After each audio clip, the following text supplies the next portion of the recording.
야, 네, 뒤에 제 목소리 들리시나요? 네, 오늘 제 설교 제목은 놀라운 책 성경이라는 제목이고 본문은 디모데후서 3장 15절에서 17절 말씀입니다.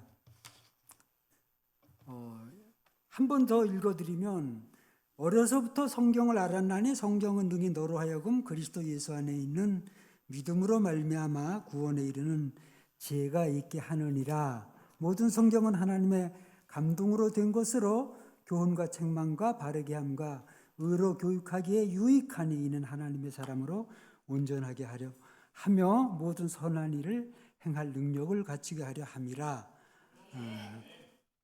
여기 이 성경에 대한 이제 몇 가지 우리가 찾을 수 있는 성경은 어떻게 쓰여지게 되었을까? 만일 이런 의문을 가진다면 여기 뭐라고 했죠? 모두 하나님의 감동으로 된 것으로 그랬습니다. 이 하나님의 감동이라는 것은 하나님이 마치 이렇게 숨결을 불어넣어 가지고 그 성경 쓰는 사람의 지정의를 통하여 완전 무오하게 하나님의 뜻을 전달했다.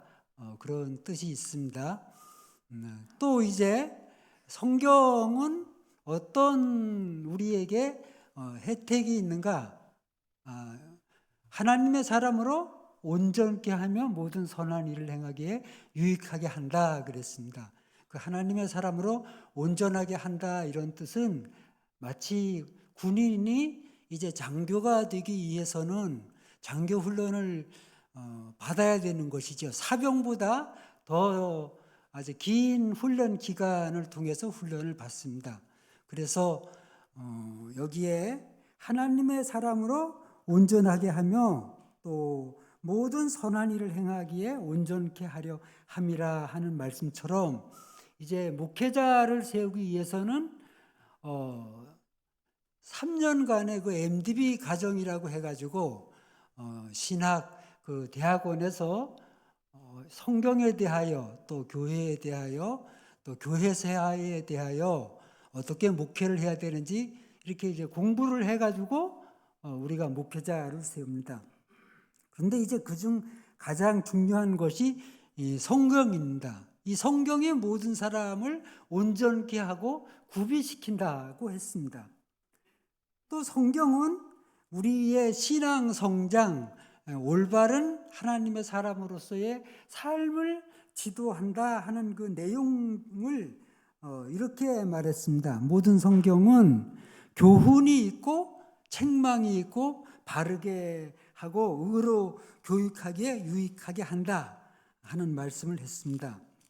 그래서 이 성경은 이렇게 우리에게 여러 가지 그 목적을 주는 책인데 가장 중요한 목적을 바울 사도님은 여기서 이렇게 얘기를 했습니다. 그리스도 예수 안에 있는 믿음으로 말미암아 구원에 이르는 지혜가 있게 하느니라. 만일 어떤 사람들이 성경이 무슨 책입니까? 이렇게 물으면 성경은 예수 그리스도 안에 있는 믿음을 통해서 구원을 받게 하는 책이다. 그렇게 대답을 하면 됩니다. 그래서 성경을 읽을 때 사람들은 뭐 드라마 대본으로라든지 또 어떤 미술을 그리기 위해서라든지 음악 작사 작곡을 하기 위한 어떤 영감을 얻기 위해서 이 성경을 읽을 수도 있겠는데 성경은 근본적으로 하나님 앞에 죄인인 우리가 구원을 받게 하는 책입니다. 하나님은 그 목적을 위해서 이 성경을 우리에게 선물로 주셨습니다. 그래서 이 성경은 오늘날 우리에게 가장 놀라운 책이고 또 세상에 가장 번역도 많이 되었고 또 가장 많은 사람들에게 전파된 책이 이 성경입니다. 저는 이 성경을 제가 대학 1학년 때까지는 이 성경을 몰랐습니다. 성경이란 얘기도 못 들어봤어요. 막연히 뭐가 있겠구나 이렇게 생각을 했는데 저는 7위 학번입니다. 제가 1972년도에 이제 대학 1학년 입학을 했는데 저는 그 삶이 무엇인가, 인생은 어디로 가는가 하는 질문이 있어가지고 제가 대학 1학년 때는 불교연합회 나가서 친구가 가자 그래가지고 참선도 하고 철학책도 읽고 막 문학 서적도 읽고 그랬는데 그해 10월 달에 박정희 대통령이 그 유신 헌법을 이렇게 선포하면서 전국 대학교에 휴교령이 내렸습니다. 그래서 학교를 갈 수 없어가지고 남춘천역에 있는데 벤치에 앉아 있을 때 어떤 할아버지가 저에게 다가오더니 앉으시면서 앉아도 되겠나 그러셔요. 그래 앉으시라 그랬더니 젊은이 이 세상에서 젊은이는 뭐가 가장 귀하다고 생각하나 물으시는 거예요. 그래 할아버지는 연세가 드셨으니까 젊음이 아닐까요? 그랬더니 아니라는 거예요. 그럼 뭐 명예입니까? 뭐 권세인가요? 돈인가요? 건강일까요? 그랬더니 고개를 저으시더니 성경이라 그랬어요. 그 할아버지가 젊은 날에 만주에서 작은 그 성경이 하나 들어오는 기회가 있었는데 그때 이렇게 장사하느라고 그 성경을 읽지도 못하고 해서 이렇게 이제 세월이 지나가지고 노인이 되고 보니까 성경이 가장 귀하다는 것을 느낀다는 겁니다. 그리고는 자리를 떠나셨어요. 저는 잊어버리고 이제 12월 달이 되었는데 성탄절 무렵에 그 겨울연가 촬영지인 그 춘천의 명동이라는 곳을 이렇게 막 걸어가는데 그때 막 분위기 있잖아요. 캐롤송이 들리고 그 할아버지 생각이 나가지고 서점에 들어가 성경을 하나 샀어요. 그런데 책꽂이에 꽂아놓고 읽지는 않았습니다. 제가 2학년 때 어떤 친구가 이 CCC라는 데를 가보자 그랬는데 그 독서 발표를 한다는 겁니다. 그래서 이제 거기를 갔다가 제가 그 대학생들이 독후감 나눔을 하고 하나님이라는 얘기를 하더라고요. 그래서 대단히 이상한 생각이 들었습니다. 쟤네들하고 나하고 똑같은 젊은 청년인데 어떻게 사람이 하나님을 알 수 있겠는가? 그리고 어떻게 이렇게 쉽게 하나님이라는 얘기를 할 수 있나? 그런 생각이 들었어요. 하여간 그 이후에 제가 이렇게 계속 CEC를 나가다가 여름 수련회를 가가지고 이제 하여간 그 예수님을 믿고 하나님의 사랑을 체험하는 시간이 있어서 예수님을 주님으로 믿고 하나님 사랑에 이렇게 감동되니까 인간이 죄인이구나 하는 그 성경에서 말하는 원죄라는 거 그런 것처럼 내가 참 죄인이구나 하는 생각이 들어서 죄를 고백했더니 너무 마음이 시원해지는 체험을 했습니다. 그래서 제가 그리스도인이 되었다는 확신이 들어서 저희 시골 쪽에 집에 돌아와서 우리 어머니께 제가 하나님을 믿기로 했다 그랬더니 어머니는 아무 말씀을 안 하시더라고요. 그런데 제가 이제 다시 2학기 복학을 해가지고 다시 이제 춘천으로 들어왔을 때 이런 생각이 들었어요. 내가 하나님을 믿기로 했는데 어떻게 그럼 하나님을 잘 알 수가 있을까? 그런데 그 할아버지가 이 성경을 읽으면 되겠구나. 그래서 제가 성경을 펼쳤는데 너무 읽을 게 많은 거예요. 너무 빽빽한 글씨입니다. 이거 어디서 어떻게 읽어야 할지도 모르겠고.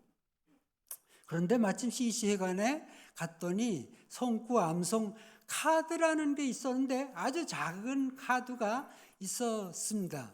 그 카드 크기가 요만했댔어요. 엄청 작잖아요. 이걸 이제 제가 사가지고 쭉 펼쳐놓고 마음에 드는 구절을 이렇게 이제 선택해서 제가 자취집에서 학교까지 한 3km 되는데 걸어 댕겼는데 맨날 학교 등굣길, 하굣길에 그 구절을 외우기를 시작을 했어요. 그때 외웠던 구절이 우리가 아는 하나님이 세상을 이처럼 사랑하사 독생자를 주셨으니 이는 저를 믿는 자마다 멸망치 않고 영생을 얻게 하여 하심이라. 또 주의 말씀은 내 발의 등이요 내 길의 빛이니이다.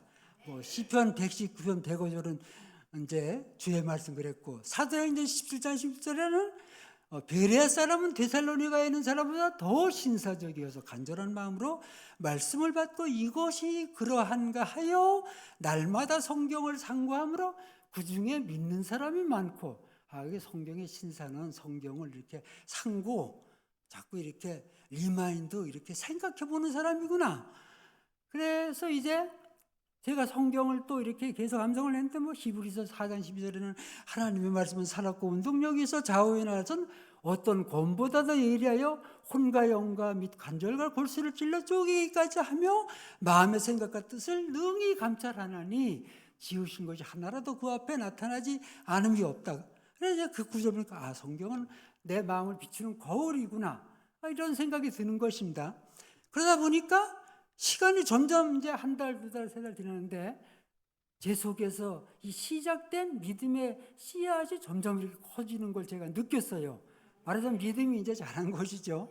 그래서 제가 이제 교회도 나가게 되고 그러면서 목사님 말씀이, 설교 내용이 이해가 되기를 시작하고, 그래서 제가 이렇게 믿음이 자라게 되었습니다.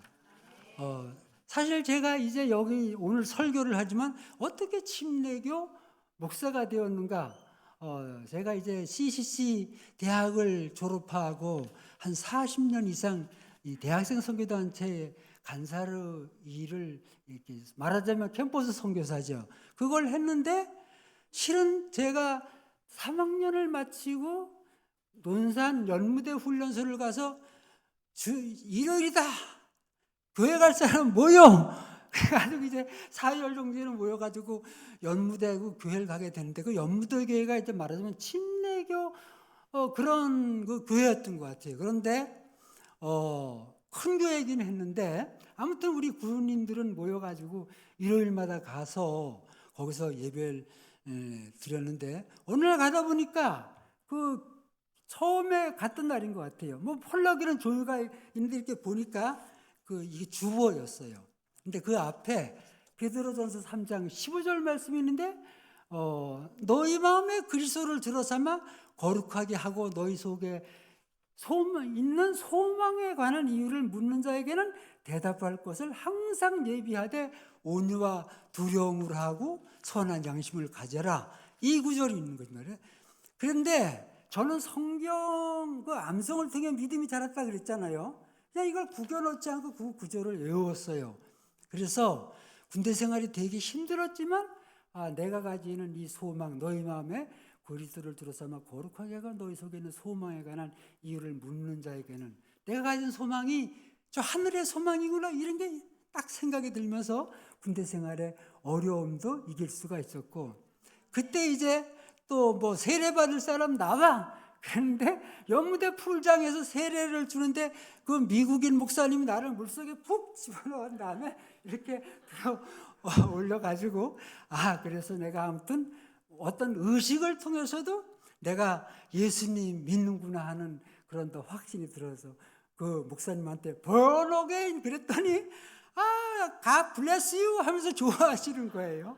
어쩌면 내가 침례를 받은 것이 또 여러분들도 어떤 만나게 된 계기 한 과정이 과거 속에 있었던 게 아닌가 하는 생각이 듭니다. 근데 제가 그 대학생 때 받은 특별한 그 한 사건이라기보다 어떤 특별한 경험이 있었는데, 장로교에서 서울의 어떤 총신 교수님이 신앙 강연을 하는데 가보자고 친구가 얘기를 해서 제가 갔는데,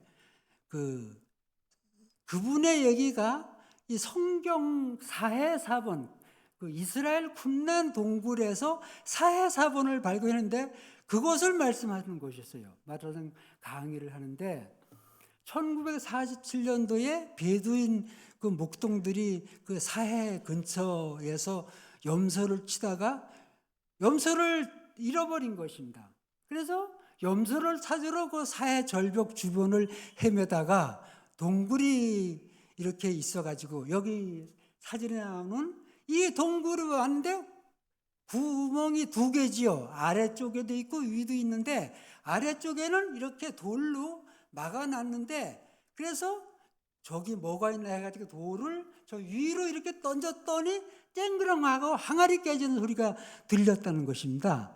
그래서 이제 그 아래쪽 동굴 입구 돌멩이를 다 이렇게 드러내고 거기 들어갔더니 항아리가 10개가 있는데 저런 모양의 항아리입니다. 이 항아리가 10개가 있는데 8개는 흙으로 채워져 있고 1개는 비어져 있고 나머지 1개에서 이 성경 사본이 나왔다고 그러셨어요. 근데 이 사본이 우리는 성경 그러면 이제 뭐 이렇게 생각하지만 이 성경 사본은 두루마리입니다. 이렇게 돼 있어요.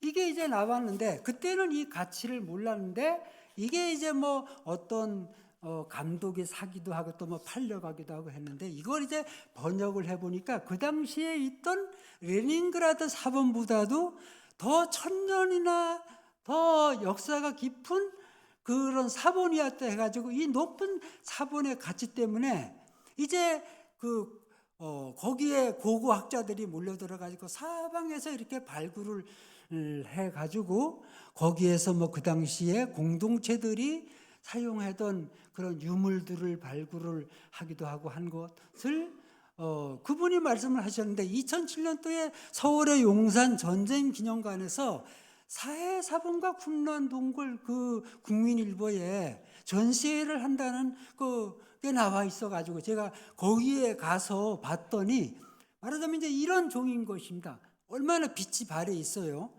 그러니까 떨어져 나간 것도 보이죠. 예, 성경은 이런데 이걸 이제 파피루스라고 하는데 말하자면 나일강가에서 자라는 이렇게 그 식물인데 이걸 이렇게 펼쳐가지고 이렇게 껍질을 까가지고 쭉 종이를 만들어서 이렇게 기록을 했는데 이걸 이제 파피루스로 갑니다. 이게 이사야서의 일부분인 것이죠. 근데 잘 보면 여기에는 모음도 없고 자음만 없어요. 모음이 없는 글씨는 읽을 수가 없잖아요. 어떻게 읽겠습니까? 기억 써놨는데 이게 뭐 간지, 고운지 그건 참 읽기가 어려운 것이죠. 이렇게 이제 자음으로만 그 이사야서가 써 있었는데 나중에 사람들이 이제 많은 연구를 하면서 이것이 이사야서 사본이군 하고 밝혀냈다고 그랬어요. 그래서 저는 2007년도에 가서 참 신기해가지고 이 성경이 정말 오래전에 사람들이 이렇게 성경을 썼구나. 그리고 이 성경은 정말 오래된 책이구나 하는 것이 제가 대학생 때는 너무 감동적이 됐어요. 또 그분은 이런 얘기를 했더라고요. 너무 추운 날 흔 종이를 불쏘시개로 이렇게 넣었는데 사실은 그게 성경 사본의 일부분이었다. 그러니까 제가 이거 참 아깝다. 그거 안 태워 써야 되는데 이런 막 안타까운 마음도 드는 것입니다. 그래서 성경은 역사성이 있는 책이구나 하는 것을 제가 느꼈습니다. 그래 이제 그때 그 용산 그 기념관에 전시된 그 이사야서 사본은 7.33m 했어요. 이 길이를 쭉 펼쳐 놓으니까 아까 길게 나와 있던 사진에 보면 그게 이제 7.33m. 그러니까 이게 기니까 이걸 뚫뚫 말아 가지고 아까 그 보았던 항아리 안에 저장을 했기 때문에 이렇게 보관을 했기 때문에 그 구약성경은 두루마리 이게 두루마리잖아요. 이렇게 가지고 보관을 하니까. 예. 그래서 성경은 이렇게 긴 역사 속에서 우리에게까지 전래된 하나님이 우리에게 주신 아주 놀라운 선물인 것을 제가 더욱 이렇게 실감하게 되었습니다. 여러분들이 아는 것처럼 우리는 지금 이 성경이 두꺼운데 사실 성경이 본래 이렇게 두껍진 않았어요. 이 성경은 구약 성경하고 신약 성경을 이렇게 합본집이니까 이렇게 두꺼워진 거고 구약 성경도 그 당시는 막 이렇게 흩어져 있었던 것들을 모아가지고 편집을 해서 이렇게 두꺼워진 것입니다. 그리고 모세, 오경, 창세기, 출애굽기, 레위기, 민수기, 신명기 그것도 성경 맨 앞에다가 이렇게 그 순서를 놨기 때문에 앞부분에 있는데 모세오경은 가장 오래된 성경인 것이지요. 그래서 이렇게 성경은 오랜 세월에 걸쳐서 기록을 했는데 학자들은 말하기를 BC 한 3000년부터 2000년 어간, 그것도 1000년의 시간 가운데서 구약 성경이 기록되었다, 이렇게 이제 얘기를 하고 있습니다. 신약 성경은 예수님 탄생 이후, 우리는 신약글인데 역사를 BC와 AD, 기원 전과 기원 후로 나누지요. 그래서 BC라는 말도 Before Christ, 그리스도 탄생 이전 그러는 것이죠. AD 안노 도미니, 우리 주님의 시대에 그런 뜻입니다. 그래서 신약 성경은 훨씬 더 연대가 짧은 것이죠. 그래서 이제 이 성경은 이렇게 모아지게 되었는데, 성경을 누가 기록했는가에 대하여서는 정확하지는 않겠지만, 성경 기록자 이름으로 뭐 신약 성경 마태가 기록했다면 마태복음, 바울 서신들은 주로 이제 바울이 기록해. 그런데 출애굽기에 보면 십계명이나 모세가 율법을 받을 때 어디 가서 받았습니까? 시내산 꼭대기에가 받았잖아요. 그걸 어디다 썼습니까? 돌판에 썼어요. 돌판에. 이렇게 돌판에 썼다. 그러니까 우리는 확실한 것은 거기에서는 모세가 시내산에서 하나님께 받았었다, 이렇게 이제 알 수가 있는데, 성경은 제일 처음에는 성경은 구전으로 전승되었다. 우리는 옛날 노래 이렇게 할아버지 때 그 윗대 할아버지 이렇게 불러주는 거 해가지고 그 다음에 이제 받아서 이렇게 쓴 거, 그런 거 많이 있잖아요. 그런 것처럼 성경은 이렇게 처음에는 구전으로 전승된 성경도 있었고, 후대에 이 성경을 좀 더 이렇게 기록할 필요성이 생겨가지고 이제 성경을 기록을 하기를 시작했는데, 그 중에서도 가장 오래된 성경은 마소라 성경이라고 해가지고, 구약 성경은 히브리어로 기록됐어요. 그래서 히브리어 구약 사본이 마소라 성경인데, 이 마소라 성경이 있기 전에는 아까 얘기했던 것처럼 모음이 없는 것입니다. 발음보도 없어요. 그래서 읽기가 엄청 어려운 것이죠. 그리고 그것을 기록한 사람만이 이렇게 읽을 수밖에 없었는데, 후에 마소라 성경은 학자들이 모여서 모음을 붙이고 또 발음보도 붙여가지고 읽기 쉽게 했습니다. 이 마소라 성경은 우리는 구약 몇 권이라 그랬죠? 몇 권인가요? 39권이죠. 구약 성경은 39권이죠. 그런데 마소라 성경은 세 권으로 나눴습니다. 예수님이 하신 말씀을 한번 누가 찾아서 읽어주시면 좋겠습니다. 누가복음 24장 44절을 한번 누가 찾아보세요. 누가복음 24장 44절.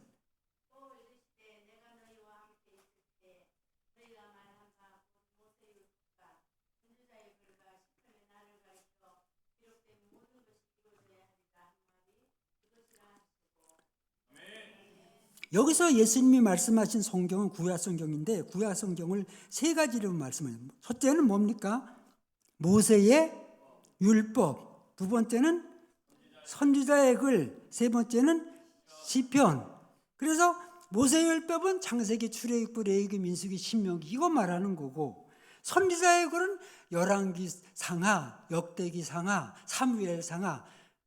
그 다음에 이제 선지서는 소선지서, 대선지서는 이걸 다 포함해가지고 히브리인들은 선지서 그렇게 한 것이죠.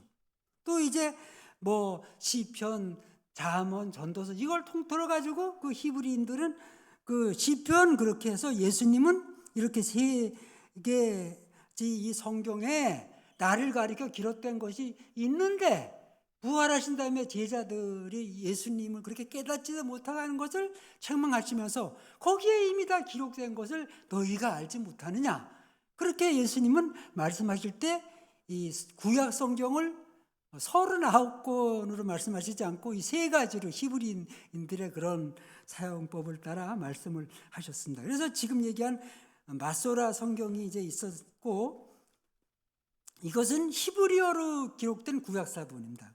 그 다음에 이제 이 히브리 성경을 참조해가지고 만든 성경이 70인역이라고 해서 기원전 한 3세기부터 2세기부터 이 70인역이 나왔는데, 유대인들이 이렇게 흩어져서 사는 유대인들이 많았는데, 그 흩어져 사는 유대인들, 디아스포라 유대인이라고 합니다. 이 사람들은 헬라 문화권, 그리스 문화권에서 살아가지고 그 그리스어에 더 친숙해 있는 것입니다. 그래서 이 그리스어에 더 친숙한 유대인들을 위한 성경이 필요해가지고 만든 성경, 그 히브리어를 이렇게 참고해가지고 그 헬라어로 번역한 성경이 70인역인데, 이 성경도 이렇게 오래된 그 디아스포라 히브리인들을 위하여 만들어진 성경입니다.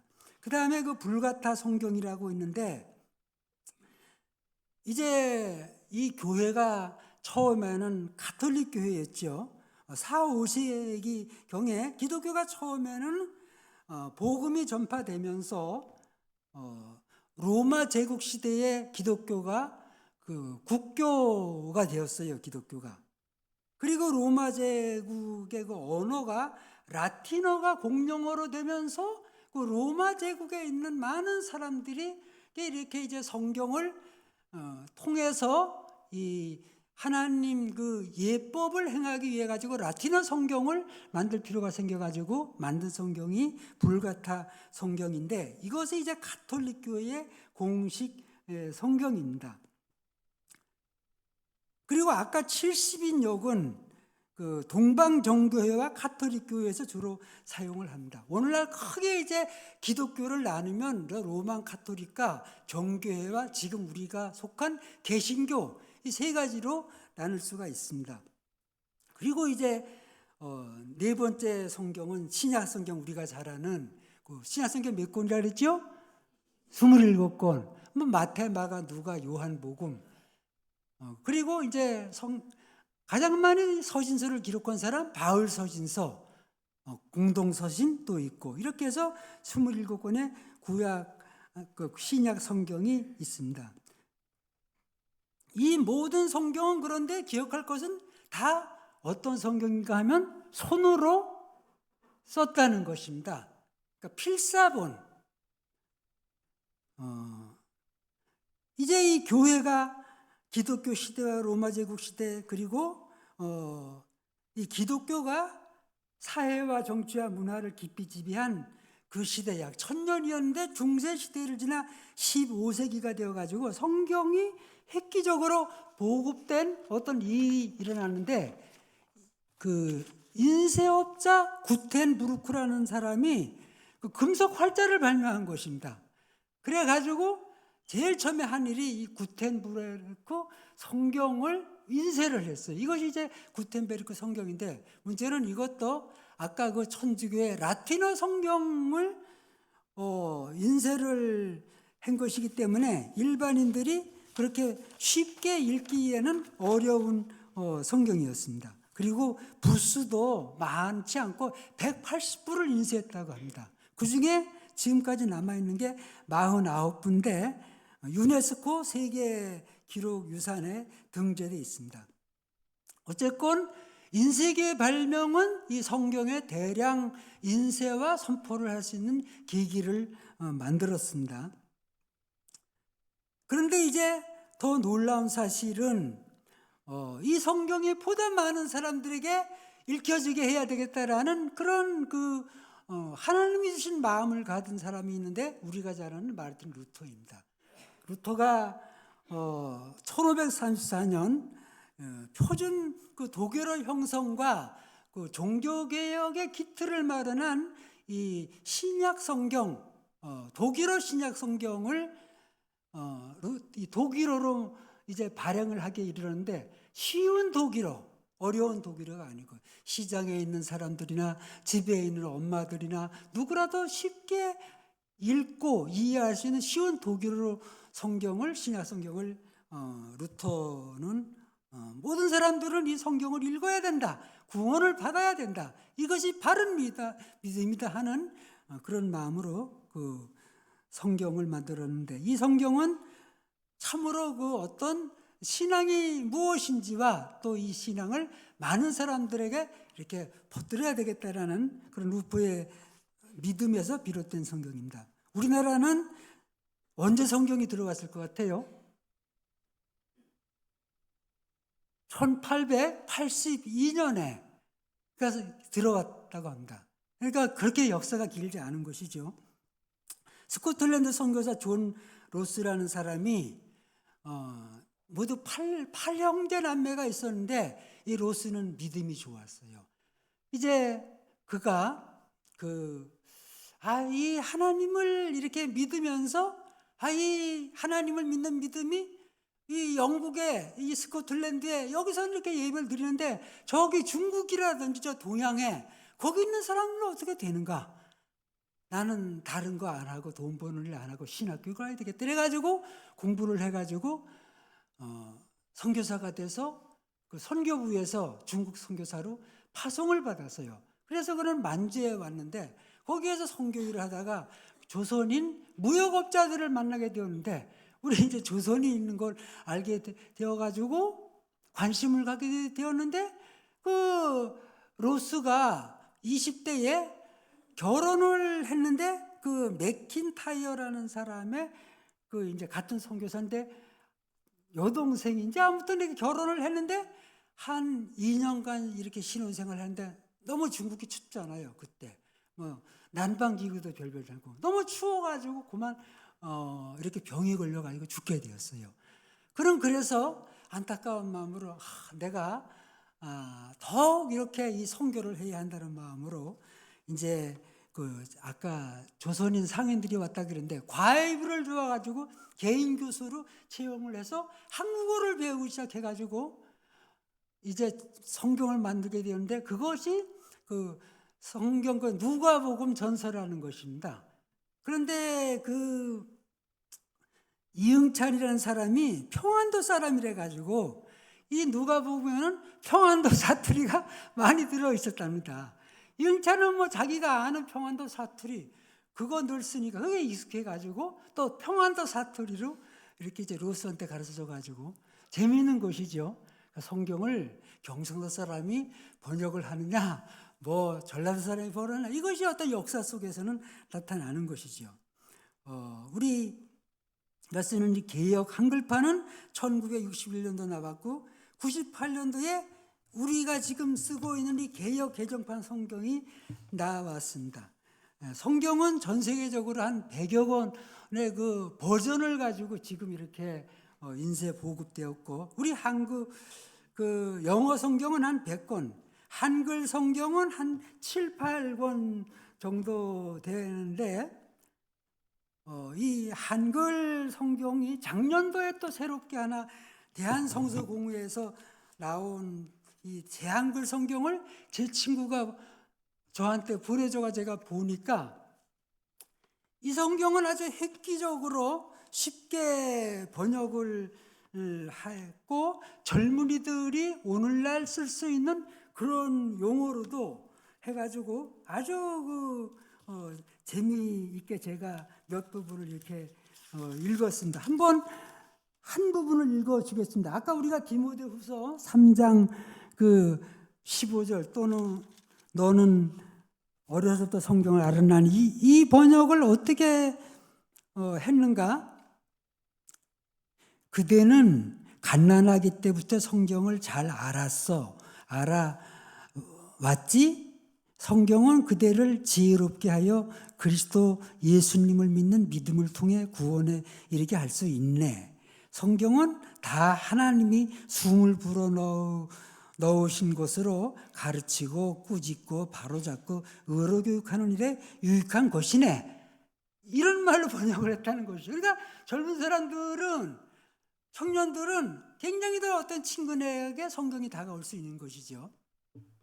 그래서 이 엄청 어쩌면 옛날에는 어려웠을 성경. 일반인들은 읽어도 난 놓고 기억자 모른다는 것처럼 이거 뭐 성경이 뭔 말인지 모를 이 성경이 이렇게 많은 사람들의 노력, 순수한 믿음, 널리 전파되어져야 한다는 그 신념, 그들의 온갖 그 열심, 이런 것들을 통해 가지고 이렇게 오랜 역사를 통해서 성경은 계속해 가지고 쉽게 번역이 되면서 오늘날까지 내려오고 있습니다. 그래서 저는 디모데 후서에서 모든 성경은 하나님의 감동으로 된 것으로라는 것은 뭐 사람이 그냥 그 당시에 기계적으로 그냥 눈 감고 있으면 하나님이 생각나게 하는 거 컴퓨터 워드 하든 촉촉촉 쳐고 땡 이거 이상으로 이것은 하나님도 함께 하시고 사람들의 노력과 믿음과 또 같이 모여 연구도 하는 모든 과정이 포함된 것이 하나님의 감동으로 된 것이다. 이제 이런 생각을 하고 있습니다.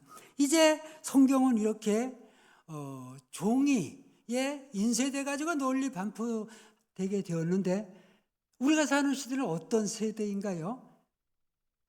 지금은 다 스마트폰이 있는 시기죠. 예. 그래서 요즘에 이제 성경은 디지털 파일 성경이 나와가지고 이 디지털 파일은 스마트폰의 앱으로 이렇게 다운받아가지고 이렇게 여기다 놓고 어디 가서든지 뭐 이렇게 스마트폰 가지고 이 젊은이들은 뭐 청년들 하여간 40대 된 사람들 보면 이것만 가지고 와가지고 이거 보고 찬송가 부르고 이거 보고 성경을 이렇게 읽는단 말이지요. 그래서 성경은 이제 이렇게 디지털 성경 시대로 또 바뀐 것 같은 생각이 들었습니다. 아까 우리 예배 시간에 한 그 성경 그것도 디지털 파일 성경인 것이죠. 음원과 스피커가 있고 성우와 낭독한 것을 여러분 들었어요. 그래서 지금 성경 교회에 안 가지고 와도 그냥 여기 이렇게 보고 예배 드리면 이렇게 들은 시대가 되었습니다. 그래서 아주 그 책을 가지고 다니지 않고 휴대폰만 가지고 살 수 있는 세상이 되었고 이 문화가 되었습니다. 편리를 추구하는 시대가 되었어요.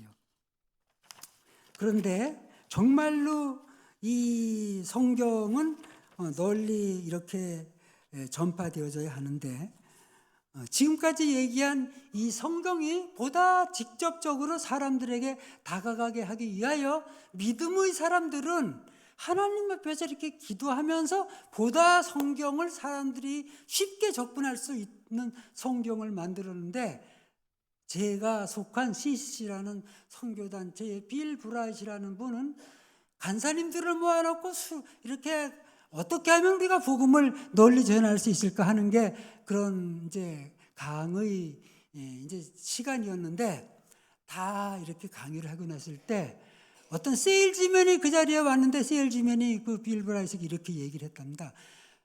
박사님, 그 박사님은 뭐 교도소에 가면 교도소, 학교에 가면 학교, 시장에 가면 시장 사람들은 다 다르니까 여러 방법으로 이렇게 전도를 해야 한다고 생각하는데 제가 생각하기에는 세일즈 그렇게 하면 성공 못합니다.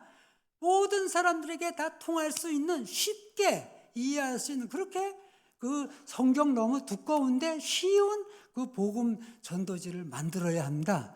그 박사님 얘기는 틀렸습니다. 그랬어요. 그러니까 우리 빌 브라이트가 막 그때 화가 났대요.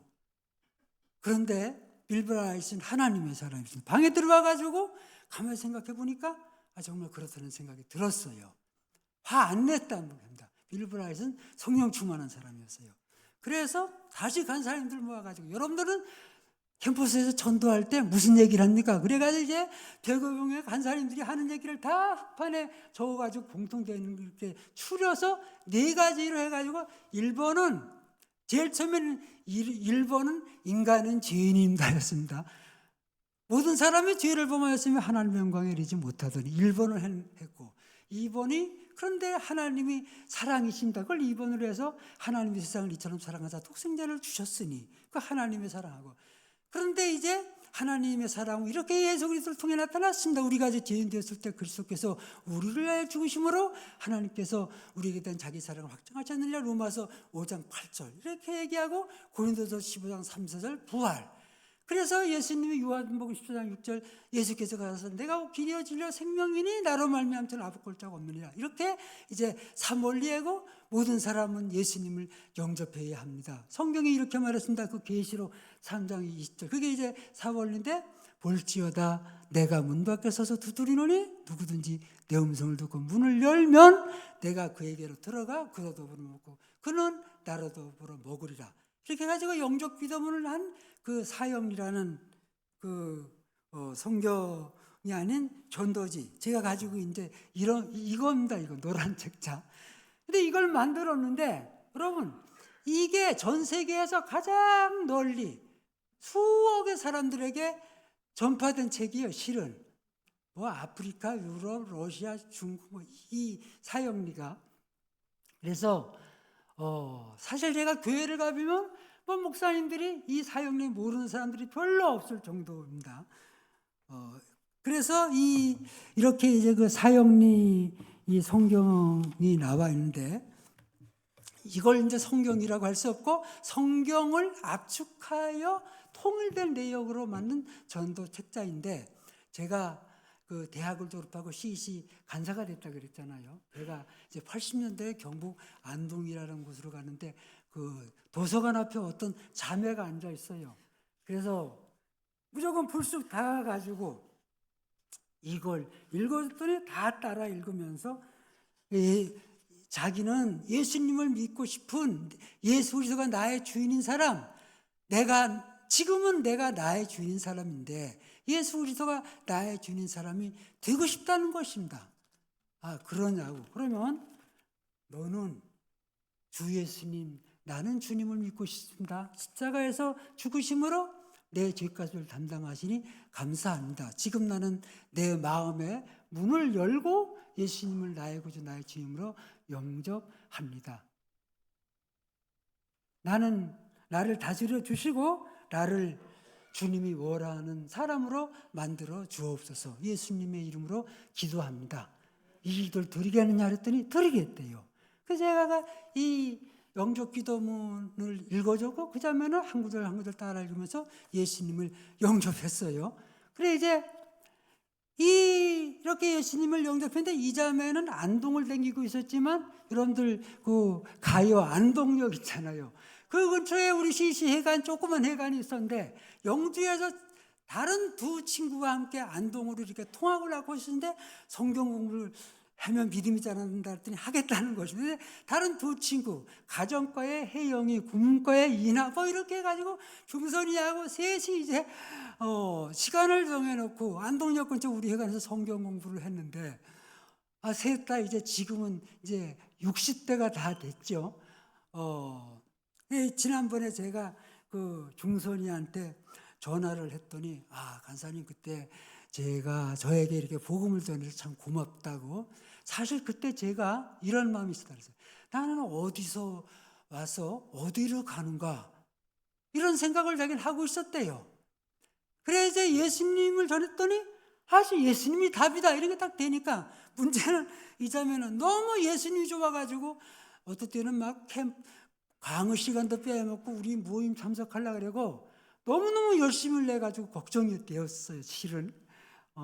그래서 공부는 안 하고 졸업하고 취직할 생각도 안 하고 그랬는데 성경 읽는 거 큐티하는 거는 너무 열심히 해가지고 그래서 이제 대한석탄공사 다니는 그 서울대 출신의 어떤 형제를 만나게 되었는데 이 큐티집 있잖아요. 이걸 보여줬는데 이 형제가 그걸 보더니 뭐 안동서 대학 나왔지만 이런 됐다 해가지고 그래 둘이 결혼을 하게 되었습니다.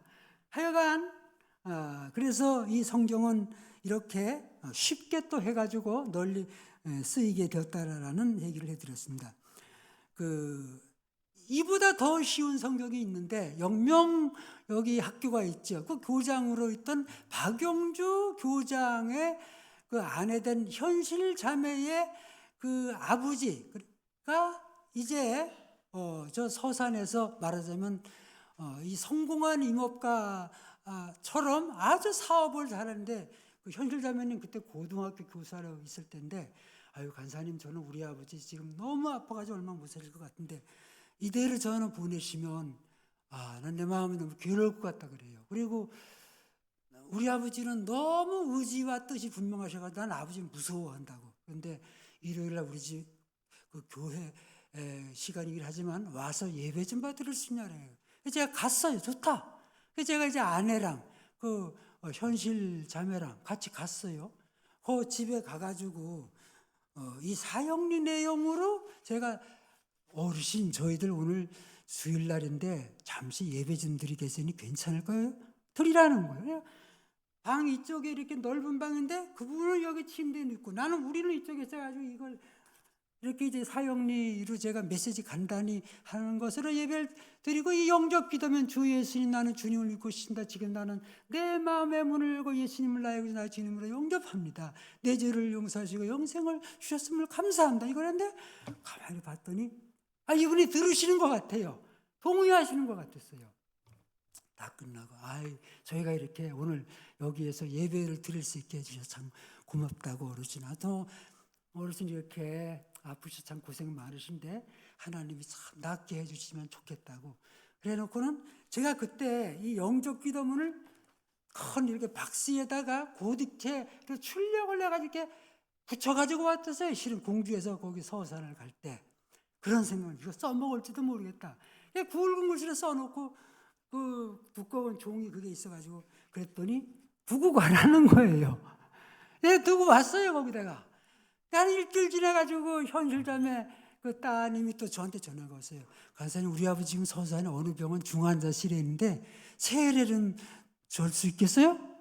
아버지 세례 좀 되겠냐고 그랬더니 우리 아버지가 지금 예수님 믿는 것 같다고 세례도 될 것 같다고 그러는 거예요.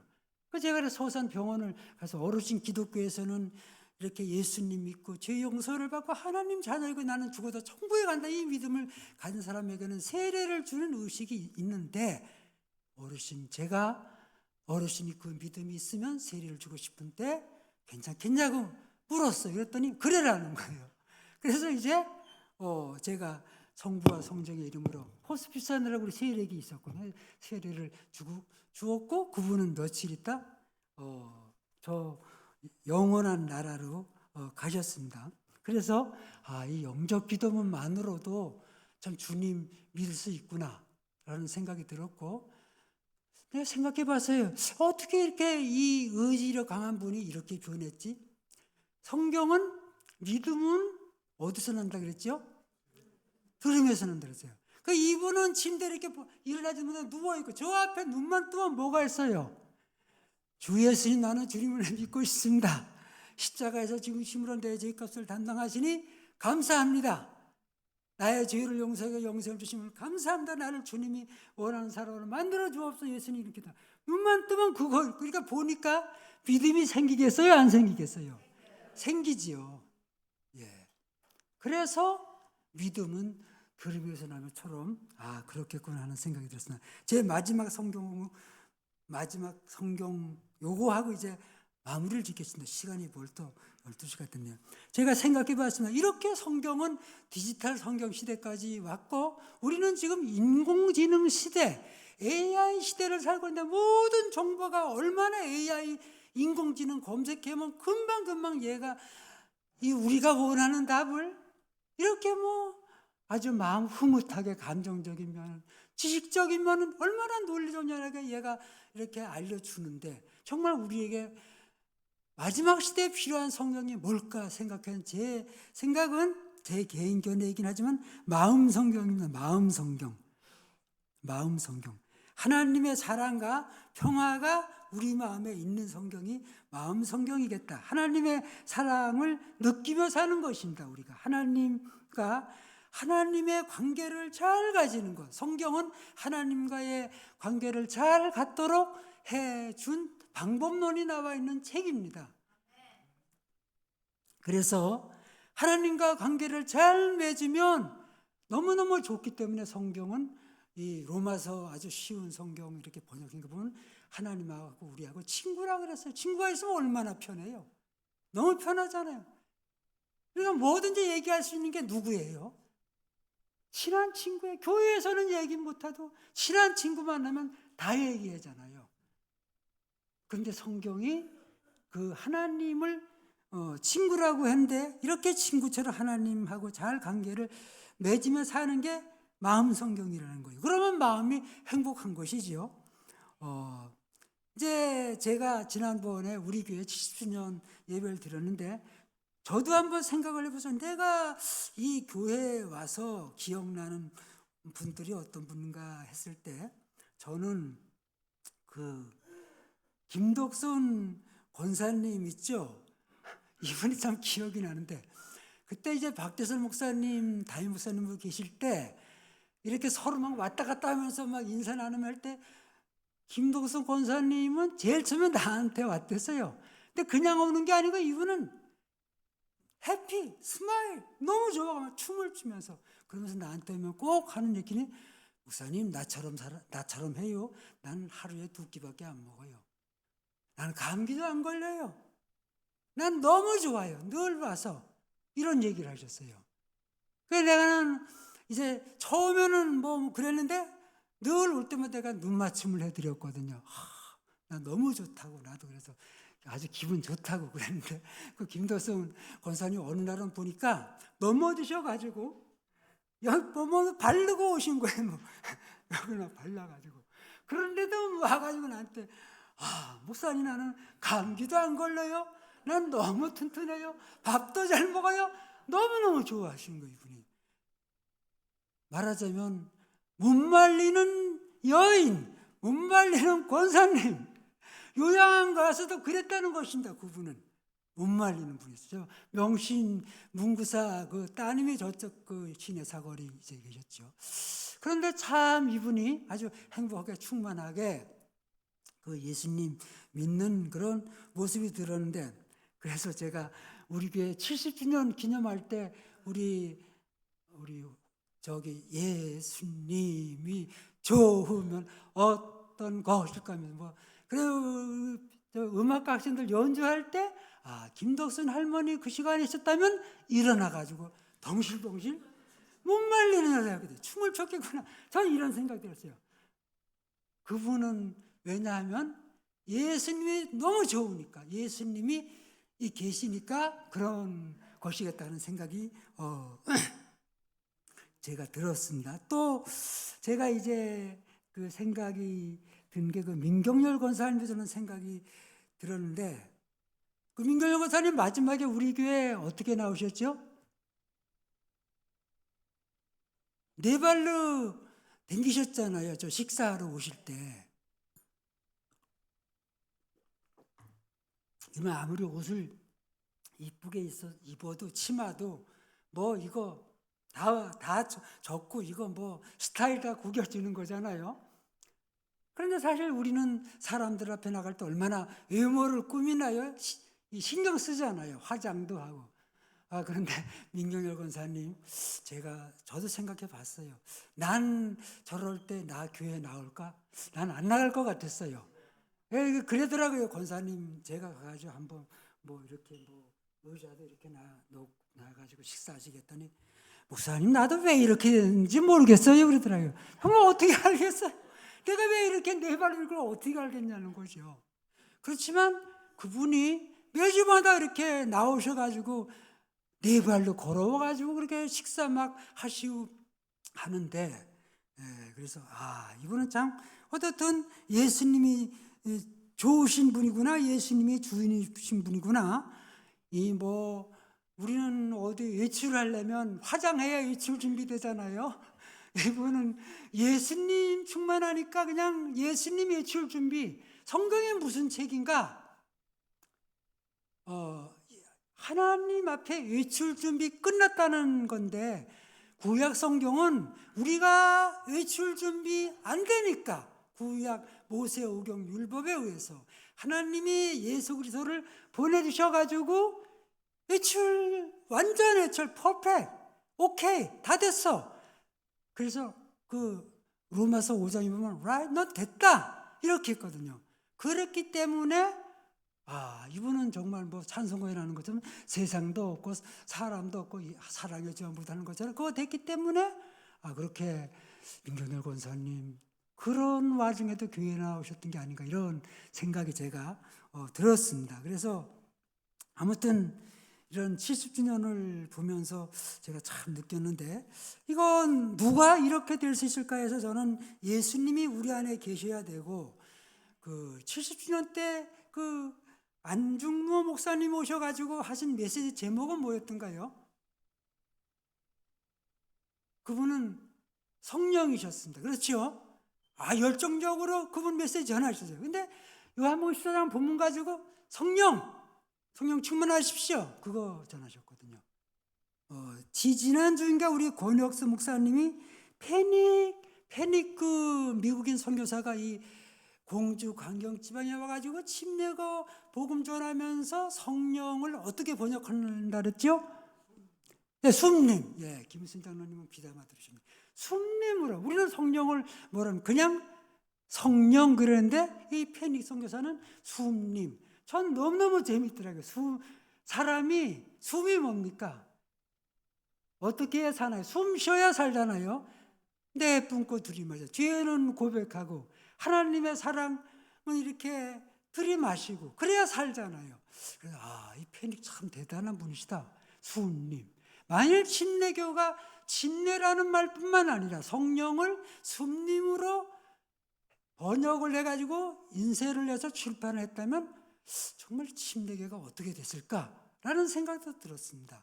우리를 예수 그리스도 안에 거하게 하고 하나님 안에서 살게 하시는 그분이 안중모 목사님이 말씀하신 성령, 그 페닉 선교사가 얘기한 그 숨님 성령이다라고 얘기한 구절이 로마서 5장 그 5절에 나옵니다. 하나님의 그 성령께서는 하나님의 사랑을 우리 마음에 이렇게 불어넣어 가지고 우리를 충만케 하시는 분이시다 그랬을 거예요. 그러니까 우리 힘으로 안 되는 것이지요. 절대 안 되는 것인데 하나님의 성령이 하나님의 그 사랑을 우리 마음에 이렇게 불어 넣으신다 그랬어요.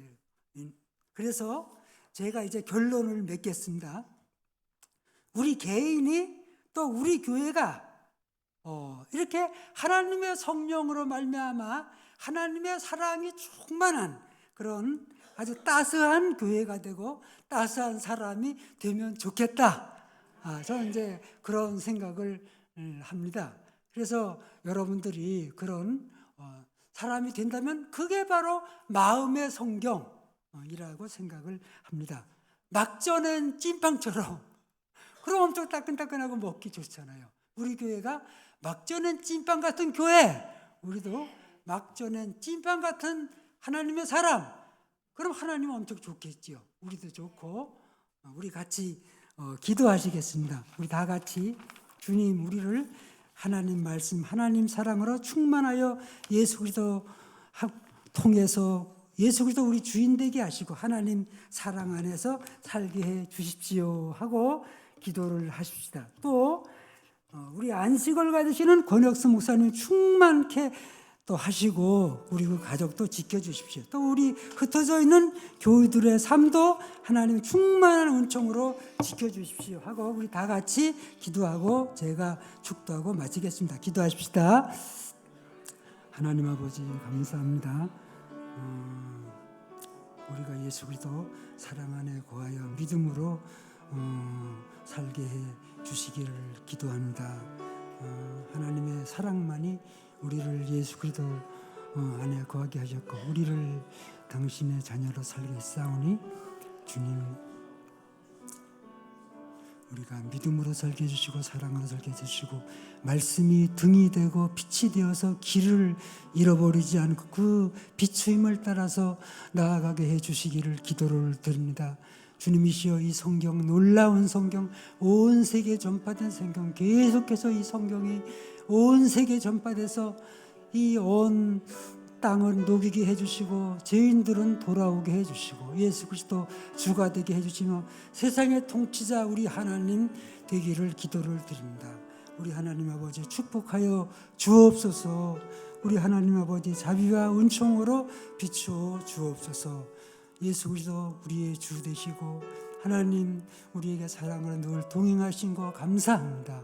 오 아버지 감사합니다. 지금은 우리를 사랑하셔서 주 예수 그리스도 보내셔서 우리의 모든 죄값을 갚아주셨고 예수님 죽음 가운데 부활로 일으키셔서 하나님의 자녀로 살 수 있는 새 생명의 힘을 불어넣으신 하나님 아버지의 사랑하심과 또 하나님의 뜻을 따라 그 일을 이루신 우리 주 예수 그리스도의 은총과 또 이 일을 우리의 노력이 아니라 우리 안에서 하나님의 능력으로 이루시는 성령님의 은총이 이 순간 또 매일매일 하나님의 자비하신 가운데 성령님의 일하심에 계속해서 있기를 우리 주 예수 그리스도 이름으로 축원합니다. 아멘.